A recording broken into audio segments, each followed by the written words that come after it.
Welcome to Health Oddity, the show that strips away the jargon and hype surrounding all things health and fitness to help you live a long, strong and energetic life. Lining up at the bar this week, here's Peter Lant and James St. Pierre.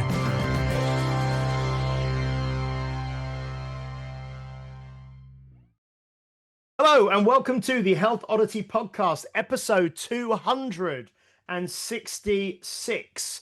Now, if you're listening on the day of release, it is the 3rd of October. So we are now getting into the kind of autumn. It's certainly a bit colder now and a bit more rainy and a bit more windy and things here in England. But for our guest today, who is also in England, the temperatures we have in this country are nothing to him, as he is a hearty and a hardy Icelander. So he's used to much colder weather than we have here. I'll just touch base with Mr. Peter Lant and see how he's doing in Bath in Somerset. How are you doing, Pete? I'm all right, thank you. I'm doing very well. It's funny because I was talking to this guy's son, Erik, at the weekend, and I said I've been to Iceland once in 2006, and it was in April, and I was like, I'll be fine, and it was freezing. I walked out of the hotel. There's that big cathedral, isn't there, in Reykjavik? I walked out of the hotel and turned straight back and walked straight back in and put gloves on and a hat and everything. And that was when, obviously being from Newcastle, everyone wears t-shirts and stuff. On that day, the icy cold wind was ridiculous. April 2006, it was icy cold wind. We were freezing, like proper frost, you feel it in your fingers and everything. This guy walks through town in a pair of jeans and a t-shirt with his hands in his pockets like this. And it was like... But when I was there just before December, it was frostbite weather. It was minus 15. It was horrible. Well, not horrible, but just very, very cold. It was. No, cool. I mean horrible. You had to be if you weren't prepared, and I was prepared for it, and it was still freezing cold. Anyway, we've had a great weekend just gone. We've been at the Brunel University Indoor Sports Arena for Britain's Disabled Strongest Man and Strongest Woman. And we've had a great weekend, and we've spent the weekend with this gentleman for the second year in a row, because we spent the weekend with him last year as well. And he's very kindly agreed to come onto the podcast. He is the founder of, I'm going to try and pronounce this correctly, Valgeir Strength Trips, which we're going to talk about today, where he takes people out to Iceland and tours all the historic sites and does sort of stone lifting and trains in some of the famous gyms over there and that sort of thing.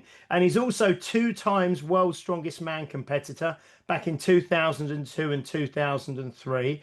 He is a man mountain, but he is a real gentle giant. He's a lovely man, and we love spending time with him. So welcome to the podcast, Jón Valgeir Williams. How are you doing, John?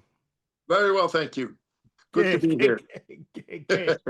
Now, well done, James, by the way. For the pronunciation. Yeah. That's right. Now, John, do you want to it's like I've just teed up there a bit. I know you run the strength trips. You're also a personal trainer and a sort of a strength coach, and you train people. You're a former World's Strongest Man competitor. I know now you train your son, Erik, who's 18 as well. And obviously you train yourself still. But do you want to maybe tee up a little bit about, because I know you're based in London. You live in London with your wife and your son. And I think you said your wife is from Czech Republic, was it? Yeah, well, very well remembered, sir. Very well remembered, yeah. So your wife is from Czech Republic and you're based in London, but obviously you spent most of your life living in Iceland, and you moved over here. Just tell us kind of because you're the second Icelander, I think, that we've had on the podcast. The first one being Magnus Ver Magnusson, who we spoke to before, who's a friend of yours. Well, he was my training partner. I didn't know if you knew this. Me and Magnus, we trained together for quite a while. And Magnus will tell you himself, I was the only training partner that lasted his his sessions and all that stuff. People came and people went, but I stuck around like bad smell. And I didn't mind doing the work. And Magnus showed me the work very well, and he did some amazing workouts, and he got me to world's strongest man, I must say. Yeah. So how much older is Magnus? Because I think Magnus is like getting on for. Well, he's in his 60s. I know Magnus. I don't know how. Is it mid-60s now? Maybe I don't know, but he's around 60 now. Yeah. I think it's like 8 years between us, if I'm correct. Okay. Yeah. So he was kind of like almost like a big brother, like a mentor to you. Yeah, absolutely. Yeah. I approached Magnus after my first strongman competition, and he actually heard about that some new guy came in and tried it, and that was my first competition. I had no clue what I was doing, but I enjoyed the heck out of it, and then of course popped the question to Magnus, because he was always training in the same gym, and having a mentor is everything. Always surround yourself with people who are on the same path, and you will get stronger, and especially people who are stronger than you. So it was a golden opportunity to get to train with Magnus, and it was an experience and a half. And how many years did you spend training with Magnus? So we started 99, at the end of 99 approximately. No, I lie. It was in 2000. So I met him the year 2000, and it was in the beginning, and there was the first competition. So I met him, sort of the beginning of the year 2000, and we started training full on, and we trained together we were at least 4 or 5 years training together. At least. And where were you training at that stage? Because did he have the Jackabole gym then, or was this before that? Yeah. We trained in Jón Pál Sigmundsson's old gym 80. Oh wow! Okay. Yeah, that was truly legendary. And did you ever meet Jón Pál Sigmarsson, or? I did. You did? Oh wow! Nothing around strongman though. But he was hosting this event outside a restaurant called the American Style. And I do remember that restaurant, because back in the day, they used to be fantastic burgers, right? And sadly, they're not like that today. They're quite the opposite. But anyway, so he was hosting this event, and they were opening this new restaurant, and there was these bricks that you were supposed to hold together. And when I saw Jón Pál there, of course, I got very excited. And I think I was 12 years old. And I went to lift bricks with all the adults that were there, and I think I was like I got up to 1 brick per age, so I held 12 bricks at the same time.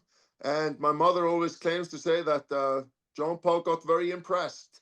So that's my only experience with Jón Pál Sigmarsson. But yeah, sadly. Yeah, wow. But this is interesting, because a couple of weeks ago we had a guy on called Steve Gardner, and he's about 60 now as well. No, he's 69. He's 69. He's nearly 70. Oh, sorry, he's nearly 70. Yeah, sorry, he's like 69 now. Yeah, but he used to do strongman and truck pulling and things. And for the podcast, the image we used was him with Jón Pál Sigmarsson, they were at the World Truck Pull Championships, and he actually beat Jón Pál Sigmarsson at that event on that day. And he said that's the thing that he's always, his claim to fame, if you like. But Jón Pál, was a hell of a character, wasn't he? Sorry. And then there's the other connection with Magnus, and Magnus was brought in as the reserve because Jón Pál Sigmarsson couldn't do World's Strongest Man because he was injured, and Magnus won it. He came in and won the whole thing. That's brilliant. Yeah. Nice. So Rain O'Neill is absolutely one of the first, is in the same category as Magnus.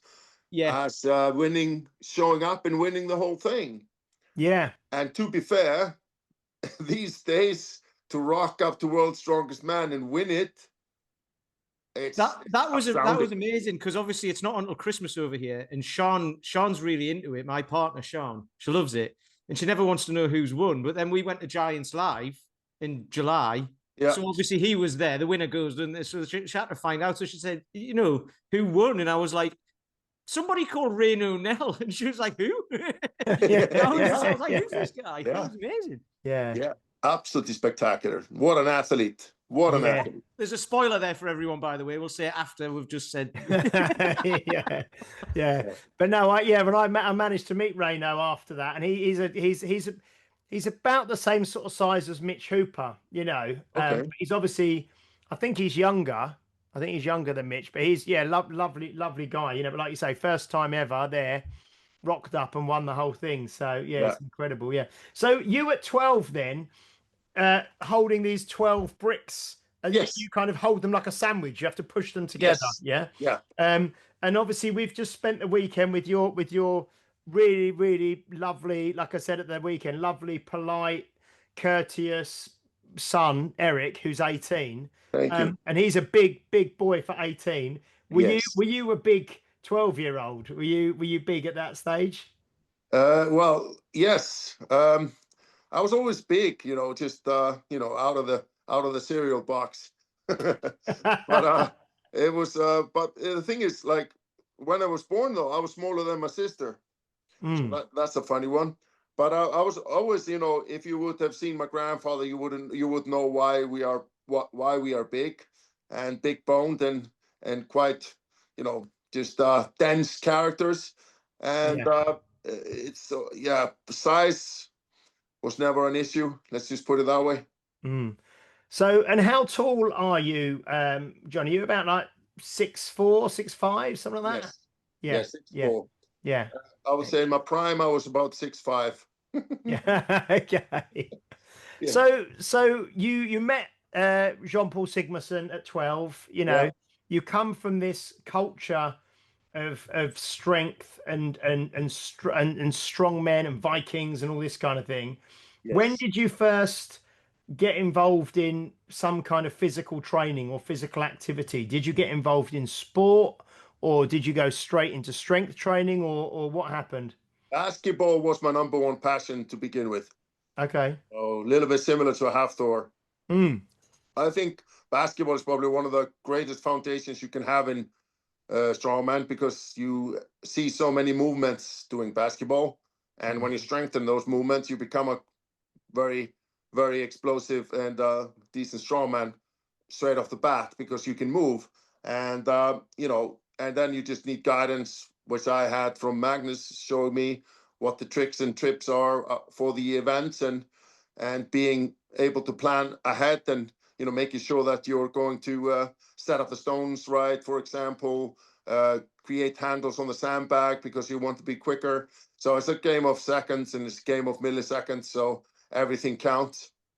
And it was a great thing, you know, just becoming, you know, getting into the strongman, like after basketball. You know, in basketball, I decided to start lifting a little bit with it, but there was nothing recognized as actually going to the gym alongside basketball, which was a shame. It would have paid off immensely. But then just suddenly interest came into the gym, and you know, I thought to myself, I wanted to get a six pack and look good for the ladies, and then just I saw this guy in the corner of the gym lifting heavy ass weight, and I thought to myself, I want to do that. So I actually went to that guy and asked him if he could teach me, and he nodded yes, and I rocked up at the same time as he did, and when I started getting stronger than him, I sort of decided to go into new battlegrounds, and that was Gym 80, and that's where I sort of started meeting all the guys. And one time I was in the corner deadlifting, and one of the strongman promoters, Hjalti Árnason. Do you know Hjalti? Do you know of Hjalti? No. Okay, he's one of the strongman promoters in Iceland. He competed many times with Magnus Ver Magnusson. He did go to World's Strongest Man as a competitor once or twice. I'm not entirely sure. But he did quite a few strongman competitions back in the day. And he just came to me and said, "You should do strongman." And I was like, what? And that was a big surprise. And I rocked up day after to a strongman competition, literally. And did all right. Did not finish last, which was pretty cool. And I thoroughly enjoyed it. And that's sort of after that competition. So me and Magnus, we started training together. and we trained together for quite a while. And he taught me, everything that I needed to know. But he will tell you himself, "Oh, I didn't teach you everything," because he was competing himself. He kept a few secrets. Yeah, for he kept a himself. few secrets for himself. But that's one of those things. But hey ho. But I learned enough, and I got myself to world's strongest man by qualifying. Mm. So that Magnus thing is up there with, somebody said that to someone at work when I worked in an office, and someone said that once, and he went, you taught me everything, and they went, "No, I taught you everything, Yeah. That's why Magnus sounds. Yeah, it literally is. And so how old would you have been then, Jón, when you did that first competition? 2000. Well, that's 25 years ago. So 25. Okay. Yeah, fantastic. Yeah, and then from then on, you just kind of fell in love with the sport and the training, and you just kept competing and gradually rose up the ranks. Yeah. Absolutely. Yeah. It was fun. I mean, if I would have changed anything, because of what I didn't realize that Magnus is probably part machine, is that I would have rested more back in the day. Yeah, but I went from training basketball and all that stuff, and came in then into lifting, and that was it was great fun. But I didn't realize, it's just back in the day there was no such, so not as much about recovery. So when I would recover on the weekends, I would go and do some strongman, just some light strongman, a little bit of rest between weightlifting sessions. So it was, but it was amazing. It was a great time. I wouldn't change a thing though. It was just like everything about, how do you say, training in Iceland, and just having to go down to Laugardalur, which is a place where they kept all the strongman equipment. You had to get the water out of the tire. You had to brush the snow off the stones. And, that's how enthusiastic this was. I mean, we were literally there in the snow, mud, didn't matter. We were there carrying stuff. And later on in life, later on in the strongman career, they sort of started making sort of a little bit of a strongman hold.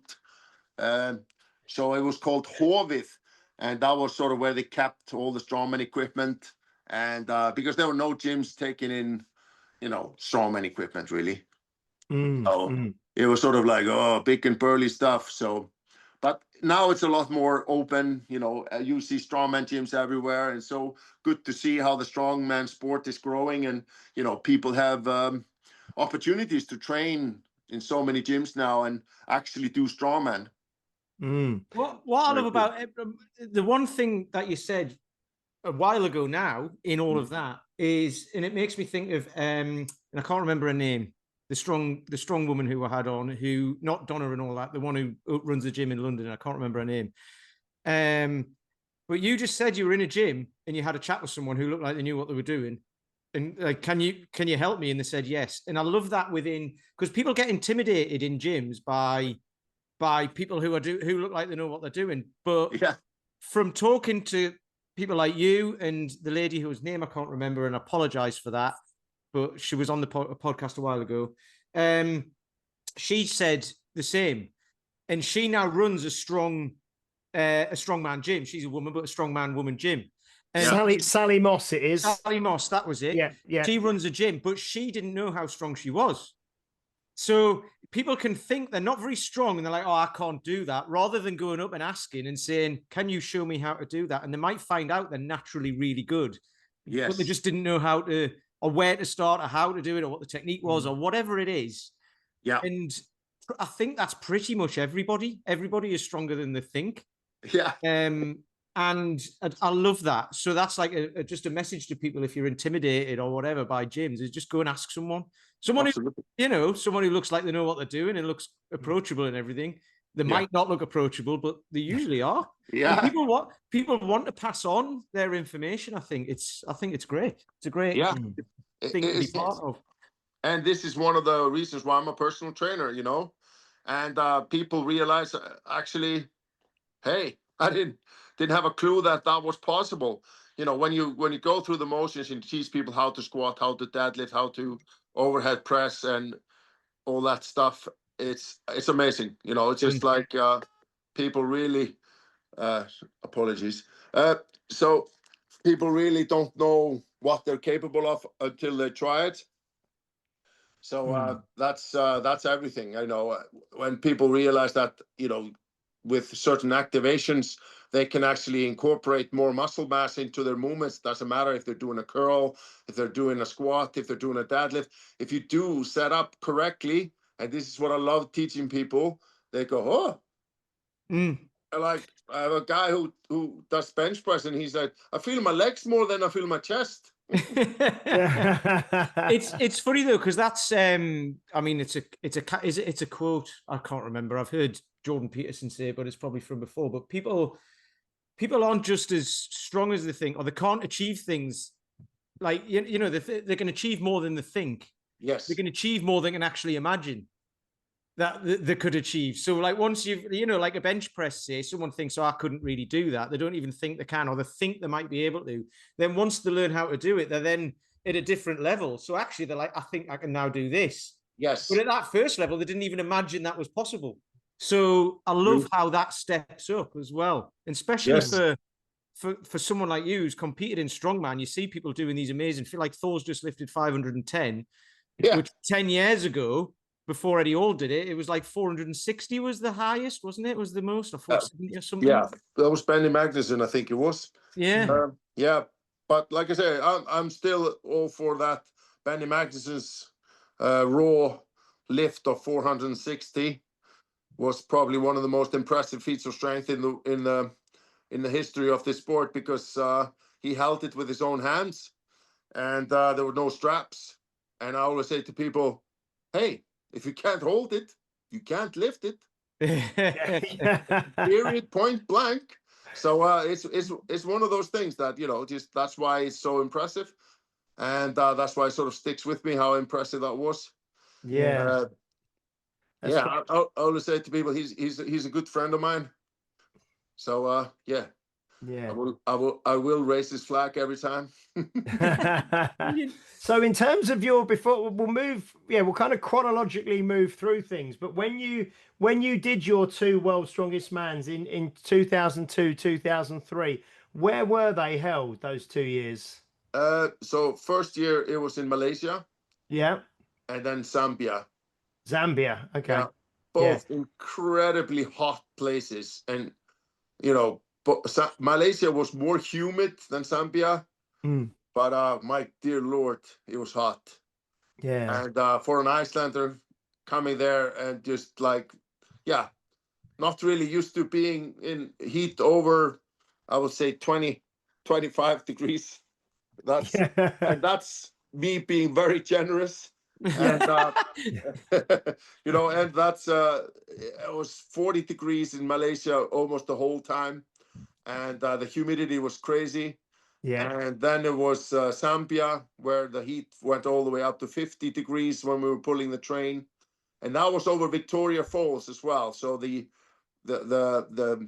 water was coming, and it was sort of evaporating in the air, and that must have been some. I don't know. I just remember finishing that train pull, and I thought to myself, "Is this the time I'm going to die?" I think that literally when it was like 32 degrees during the summer here. Yeah. So that's when I have to take the dog out early, because it's going to be warm later on, so it's too hot for him. So take him out in the morning, then I have to train in the afternoon, which I don't usually do.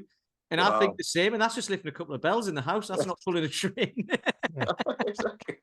But they were back in the days. We spoke about it a few times on the podcast. When we had, I think, Terry Hollands on and things like that, whereby I used to love when it used to be in different countries each year, and you used to see that, and it used to be outdoors in different locations, and used to kind of showcase the country it was in. I think that was great fun back then. It's always America now, isn't it? But yeah, fantastic. It was amazing. Like going to miss. I remember when we went to the World's Strongest Man in Zambia to meet the chief of the village, right?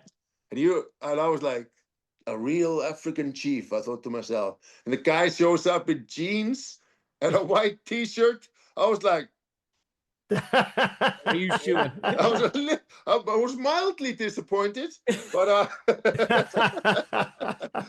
because it was literally, we were in a straw house, right? So Yeah. it was like a proper village, Yeah. and but there we go. But Yeah. it was great. It was amazing fun, and you sort of interacted with the people there. And there's a whole video of me and another guy. Geez, now I've forgotten his name. Oh, Steve Kirrid, I think it was, from America. He Yeah. was in the same heat as I am, and we went to visit that village, and yeah, it was really cool. Just Yeah. just meeting with Excellent. all the well, inhabitants. Yeah, excellent. So what happened then in terms of you kind of finishing in with kind of competing at that kind of level and things? Did you get an injury? Did you just decide that you'd had enough? Because it's obviously very, very hard on the body Yes. doing that. I mean, what was it that caused you to kind of stop competing at that level? Now this is where my resting comes into play, and I wish I had it done more, more scientifically, if you may. Is that I just went to the point of overtraining, and I trained, and I didn't understand why my lifts were going down. So what do you do when things aren't going well? Well, in my head, push harder. Don't be a wimp. Just keep going. And I pushed and pushed and pushed, and I wish I had just calmed down and rested and taken my time and done some light work and just some accessories. But there was only one way in my head, and that was push harder. But so that's where sort of, and then just other guys just came along. I didn't get better. I didn't get, I didn't progress as I should have. Some of my lifts became worse, and that's just, then people pass you, and then you don't sort of see the rest of the career. That's the only thing sort of I regret, that it should have been done the other way around. So I think that's probably a reason why, I had the hip resurfacing, and yeah, so that's about a year ago now, and healing all right, doing better, doing my stretches now every day, and trying to become even better, because I still want to lift some stones when I go on strength trips and that kind of stuff. So and I tore a bicep in 2006, 5 or 6. So I tore the bicep on my left arm in a tire flip, but I think it was because we were in the Westford Viking, and there was a deadlift competition, and my strap tore at 360 kilos, and I had 360 kilos on one hand, and that was my left hand. And then in the tire flip day after, I tore. So yeah, but that's sort of the strongman. So after tearing the bicep, I thought to myself, it's getting pretty pushy. My son was born in 2006, so it was sort of just other focuses. But we kept going, and I kept training, and still enjoy training, and even more now with training my son, and because we just train together, and that's amazing. It's a good feeling. And it must also be good for you, because now that, obviously, like you said, you're training other people. That's what you do sort of day in, day out. So to have all the experience that you have of, overtraining, of injuring yourself, of then maybe rehabbing yourself, Yes. and that perspective that's only really brought through experience, you can now Absolutely. bring and help your clients and help the people that you train. Yeah. Yeah. And Yeah. like I say, just people who want to get into strongman and that kind of stuff. I got a few that I'm training, so it's just good to see. It's good to have the reins to say, right, now you're gonna calm down your training a little bit. You're gonna just do light, just technique work, and it pays off. People don't know, when I ever see people grinding through a deadlift, which I did so many times myself. It's too slow. You gotta stop. You gotta go longer between heavy deadlifts. And when I see people grinding over and over and over again, it's just so hard on the nervous system in your body. So it just makes more sense to me to rest I always say to people, one of my friends, he didn't deadlift for a whole year, came back to a strongman competition, improved 30 kilos and pulled 400. Okay. Yeah. He's got for a year. Mm. He did deadlift like movements, Yeah. but it wasn't deadlifts. There was no grind. So all the body was used to was just some fresh pulls. And that, because the deadlift, if you got it nailed down, then you hold on to it for a very long time. So being sensible on the deadlifts is very, very, very important in any strongman training. Yeah. It's really interesting to hear that because, well, Paul McElroy, he's been on the podcast loads. He trains me and James. He programs for us, and he talks about comfort zone expansion, but without going out of your comfort zone, you expand it from within. You train within comfort. I think we spoke about this, didn't we? But you expand the comfort zone to encompass the goal. And I was talking to Erik, your son Erik, about this because he's 18 or 19. His comfort zone has got way, way, way to go because he can expand it massively because he's genetically and he's at the age and all that sort of stuff. He's primed to just get stronger and stronger for the next 20 years. Absolutely. I mean, if longer than that, but certainly over the next 20 years. Yeah. So what was I going to say? It's interesting that though, because I think people think, well, that's okay for people who want to get a bit stronger and stuff like that. But when you're competing in strongman and all of that, you're going to an extreme. Yes. And it's like, well, yes. And I don't know this for sure, but it makes more sense to me now. And you've just said it, and you've competed in strongman, is that approach works for strongman as well. Yeah. Obviously, you've got to lift heavy weights and you've got to be prepared. But if you're at a point where you're tired going into the competition because you've been lifting so heavy, you might win, you might not. Yeah, exactly. It's really interesting to hear that from you, actually, because you're the first person out of that world who said the train like that. However, Matt Diamond also said, this was 2 years ago at the event, at the Stable Strongman event, but he said something about he was training, but then Big Loz started training him. Yeah. And I said, how has your training changed? He said, yeah, he's got me doing less. And that was revolutionary for him. You know what I mean? So it's really interesting, actually. Yes. Sometimes less is more. Yep. Yeah. And when we spoke to, we had Pavlo Cordiaca on here before as well. And Pavlo, when we spoke to him, he said he didn't know what his 1 rep max deadlift was because he never tests it, because he's in comps very usually it's a deadlift for reps. Quite rarely you're doing a full 1 rep max and you're pushing yourself. So there's no need, like you mentioned, the central nervous system. There's no need to be stressing the central nervous system unnecessarily. Yes. This is really, really, really interesting. So you're, in terms of whereabouts in London are you based, John? I'm in West London. Yeah. Brentford way. Brentford. And where do you do your training with clients? Is it like a local gym or a leisure centre, or what's the setup? I work at Virgin Riverside. Chiswick Riverside is a very sort of upscale club. It's a very nice place to be, and the prices are accustomed to that as well.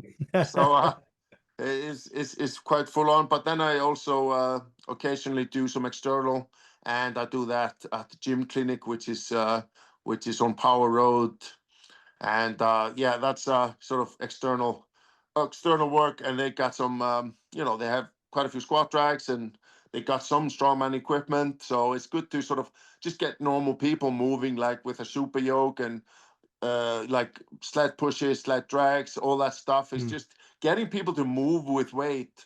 People don't realize how important that is. Something like carries. I mean, using a sledgehammer on a tire. People, just wow, how amazingly that affects me. And it just allows people to be able to push more when it comes to squats or deadlifts, and because they have some endurance. And what are the? Because I know Virgin sort of gyms and Virgin Health clubs, like you say, they're quite. I mean, how do people respond to you in there with the size that you are, but also I would imagine the kind of training that you're doing there is a lot of kind of, I mean, what kind of clients do you have? Do you have everyone who's just kind of like lifestyle clients who are maybe in their 50s and their 60s? Yeah, Right. yeah. Yeah. I mean, we did Akureyri, January, February, March, in March, and I had 3 of my clients from Riverside, and we were going to Akureyri to lift the horse stone.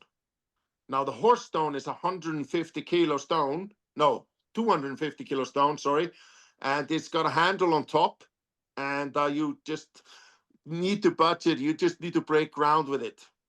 And I trained them, and we did some rack pulls, and we did some variations of the rack pulls, and we did some grip work. And but yeah, 2 of my clients, they actually moved the horse stone, so it came off the floor. You know, not completely, but you know, it floated on the floor, which is basically, it qualifies as a lift because you're only supposed to break ground with it, right? And you know, it's extraordinary, and that's where we are back to. They had no idea that they would be able to do that. So that is, you know, just these little things, you know, just making people see that they are stronger than they think. So in terms of these strength trips that you do then, and we'll give out the links on Instagram and stuff at the end so people can go and have a look, because I was looking earlier today. When did you start doing these kind of guided tours in Iceland and taking people to all these historic stones and taking them around the gyms and training in Iceland? I mean, how long have you been doing that for? No, this, I mean, it's been quite a while now, but like I say, it didn't really sort of take off until I would say, I would say this year has probably been the most beneficial because COVID happened, so there was a great pause and that kind of stuff. So, but it was just like in the beginning, it was just like I was in the gym and people were asking me how was it training with in Iceland, how was the strength training and and then it just came to an idea. Why don't I just show people? You know, show people how to, and show people or create an experience around it. And what an experience it is. You know, people come to Iceland and they start testing themselves and they push themselves, and it's such an amazing sort of experience for people to realize, actually I can do some historic strength, and you know, coming to Jakobol and you know, trying the Jón Paul Sigmarsson bar, which Magnus made for him. That's astounding. And you know, just seeing all this legendary stuff, especially Jakobol, because he has the Gym 80 equipment where I used to train with Magnus back in the day. So it's very, it's a bit like coming home, going to Jakobol. Yeah. And then of course there's Thor's Power Gym, and you know, just you know, the presence of being there. And we've been lucky quite a few times, and Thor has been there, and Magnus has come to Jakobol, and it just makes the experience so real for people, right? And you know, just my message to everyone: you're stronger than you think you are. You just need some guidance to do it. Yeah. Oh wow, it's great. And yeah, because Jakobol is, I went in there a couple of times myself when I was there, and did some of the stones they've got at the end. They've got those kind of almost like rubberized stones as well, haven't they? Some of them, and yeah, it's just a fantastic place, you know. And I like that place that's near it called, is it called like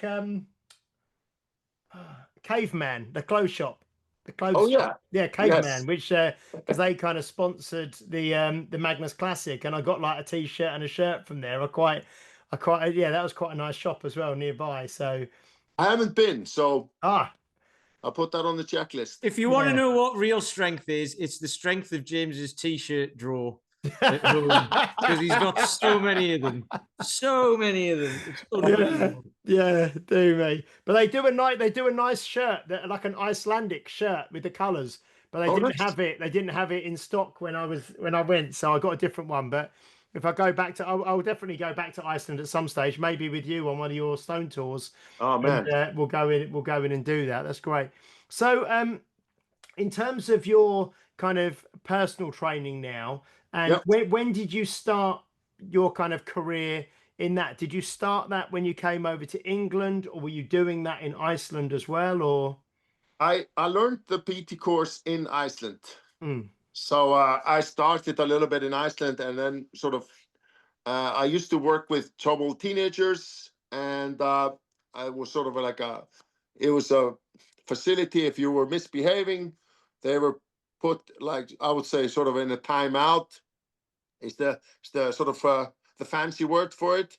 And then you would also have a therapy center there, and where the kids would stay, and you would sort of assist them and all that kind of stuff. And I used to take, the kids out for lifting sessions and that kind of stuff, and that was amazing. Like there are kids today who I still stay in contact with, and they're like, thanking me for getting them into lifting and that kind of stuff.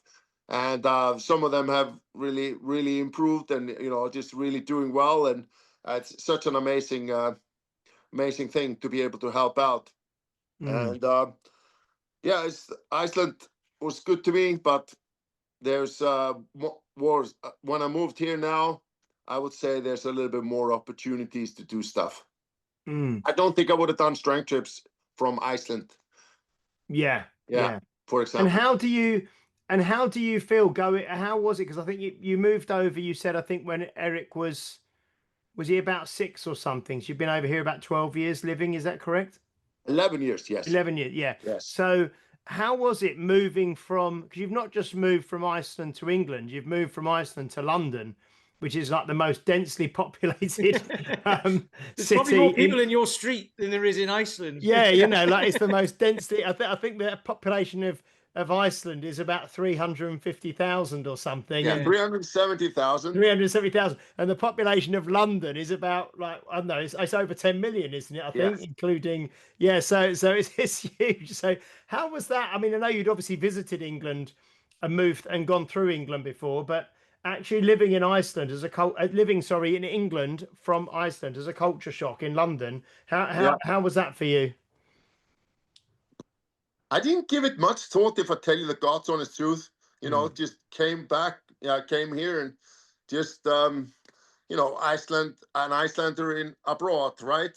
And, because I traveled fairly much when I was younger, my family would take me along, and I went quite often because of my father's family.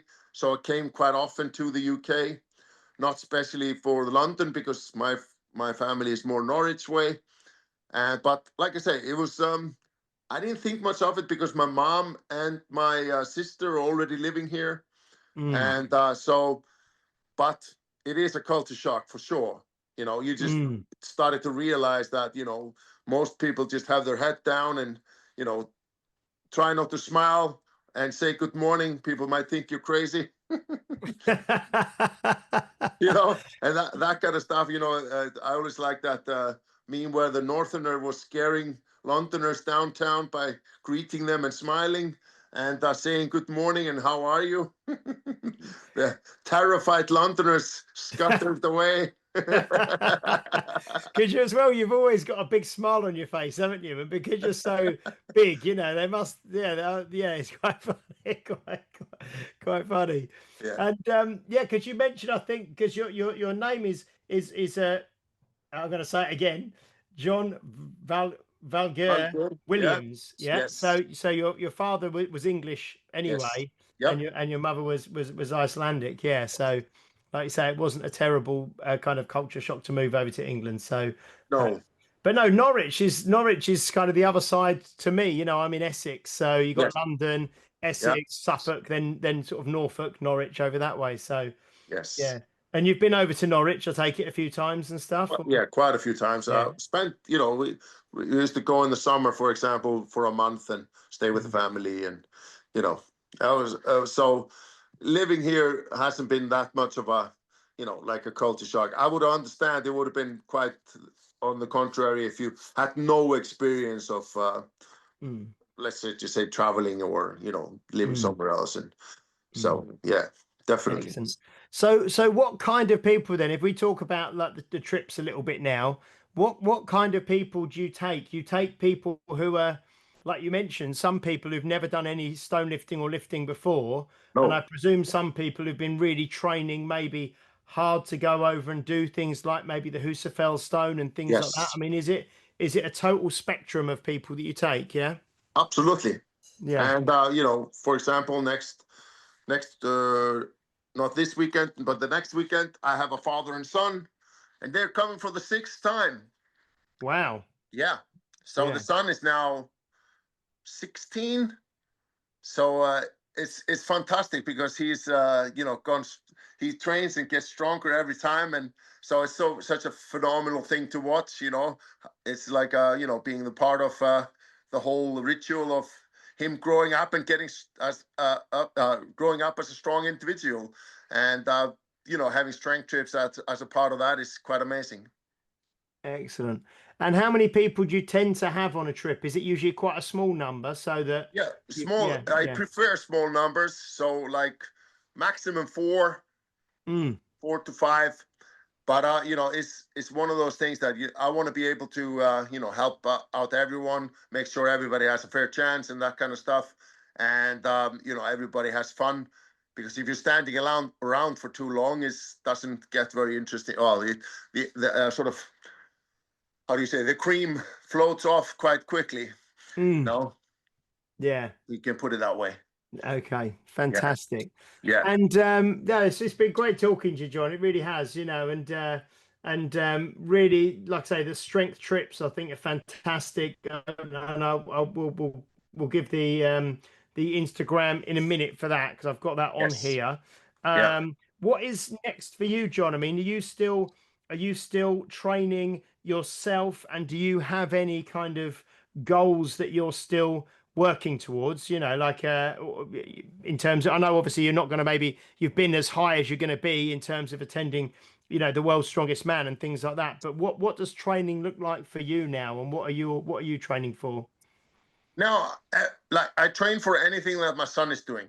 So basically, I work around him, and it keeps me going. Keeps my enthusiasm up. And when he has events, I do the events with him. And but at the moment, my main goal is just to sort of get my hip in order to be walking better, because I think I was just got a little PTSD of, because for so long I had my hip very bad, and I was still training, I was still trying to do stuff, and but the hip was just, in chronic pain because of the arthritis that was in there, and it desperately needed that resurfacing, because I feel a million times better, but it's not like 300% because the tightness and and all of that, and I've kept holding on in my body, like it's still protecting its hip, so I'm still limping around a little bit, but I just need to concentrate on that and get better at walking better and stretching and doing all my movements correctly, really.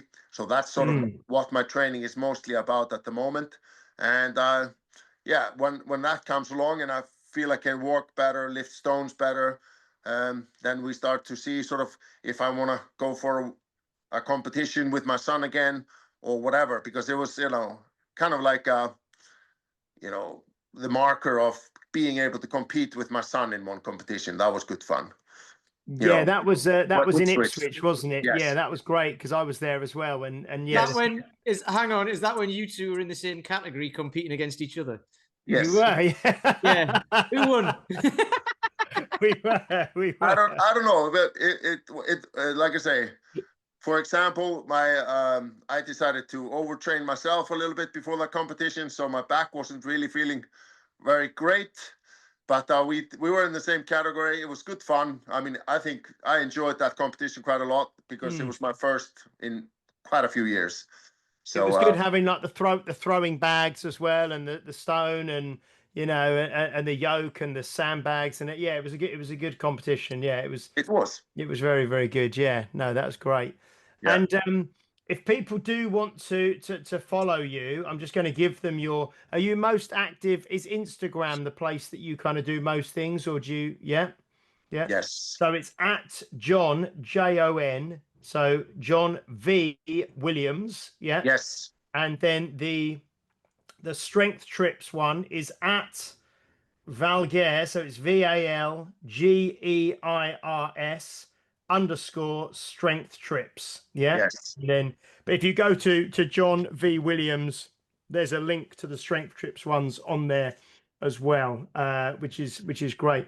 And you also obviously sell like the belts and straps and things like that as well for lifting, don't you? Yes, that's on, sorry, that's on my webpage. Yeah. And that's ValgeirStrengthTrips.com. Yeah. So I think Emma, one of the ladies who was with us at the weekend, she bought one of your belts. So Yes. we'll probably see her. And I know that Alex won one of your belts as well at Ipswich Strongest, because she won her category there. So she won one of the belts. So yeah, they'll be using the belts, I'm sure, this week when we're training, which is great. Brilliant. Thank you so much, John, for joining us. Are you done for the day, or have you got more clients to train later on? No, I'm done for the day. I tried to think about, because I want to focus on my strength trips in the afternoon, but I start like 6 o'clock in the morning, and I want to get my clients out of the way. Last client before 2 o'clock, so I can finish around 2, and then I can have time to organize my trips and the rest of the stuff. Brilliant. And how many, just out of interest, how many trips do you normally do a year? Just a couple, or? No, here's the thing. For this year, there has been around 9. Yeah. Wow. But I did a couple of private trips. No, 3 private trips actually. Was one to Scotland, and one to Jeju Island, and then one to where we went to Sweden. Oh, wow. Okay. All lifting stones. Yeah. Wow. I'll have to see if there's many. I'll have to see if there's many people from the gym who might be interested in doing a weekend in Iceland, because I think you go on the Friday, you come back on the Sunday, don't you, or something like that. Usually, you do like a weekend sort of trip. Or if there's anyone listening to the podcast now, Health Oddity, who might want to do a trip, let us know. Contact us, because we might actually be able to put something together where we, have some people from the podcast. Because I think Pete and I would do one day. Because even if you're walking around, Pete, over there, would be amazing, the scenery and everything. Yes. I can lift stuff. You can lift stuff as well. But I'm just saying, you could, and we can go swimming in the beach as well. Yeah, you can go swimming. Yes, that's I'll tell you one thing: you don't want to go swimming in Tritvík, though. That's when you realize why you had to be strong to be a sailor in Tritvík. When you go down to that beach is like, come on, get in. Literally, it's the sea, just like the waves, and just the racket. There's a racket on the beach, just leftovers of a boat that's been, hammered by the sea, and it's all over the beach. And then you see the waves and how they behave, and you think to yourself, okay, so if you went in there, you'd be swept out to sea fairly quickly. Fairly quickly. Yeah. To say the least. It's unbelievable, but it's such an experience, right? Because I remember watching I watched the Vikings TV series, the whole thing, and you see when they're landing on the beaches in the tiny boats that they had, and like you say, a lot of them are getting just churned up and spat out because of the waves, and incredible. Yeah, absolutely incredible. Like, I mean, to go out to sea back in those days where there was nowhere to hide. Yeah, and they didn't even have like proper clothing for it. Like, it was sheep skin or something ridiculous to keep you warm. Whether it kept you warm, that's another matter. It's just absolutely unreal. Like, hats off to these guys. Yeah. Wow. Dear me. Fantastic. Well, thank you so much, John, for joining us. That was brilliant. And so the first port of call is to go on Instagram to @Jón JON Williams, and then you can go to the strength trips and everything from there and have a look. We will hopefully see you again John, at some stage, I may see you even at my gym at some stage. We might arrange something, or you might be able to come down for the deadlift day, which would be great. Yeah. And we'll be in touch. But yes, it's always a pleasure spending the weekend with you at the Disabled Strongman, and then having you on today has been fantastic. So thank you so much. Well, the pleasure was all mine. Thank you for having me. Yeah, brilliant. And thank you everybody for listening and for watching. Please do like, share, subscribe, leave a review if you're watching or listening on a platform that allows you to do so, especially Apple Podcasts. We will be back next week with Dan John, I think, for his 12th visit to the podcast, talking about his new book, The Art of Coaching, among other things. So we will see you next week for episode 267. Thank you very much, John. Thank you. Thank you very much, Peter. You're welcome. And we'll see you next week. Until then, bye-bye. Bye-bye. You've been listening to Health Oddity with Peter Lant and James St. Pierre. To get your regular fix of hype-free health, you can subscribe and leave a review wherever you get your favorite podcasts. You can find out more on today's and other topics at healthoddity.com, or find us on Facebook or Instagram by searching for Health Oddity.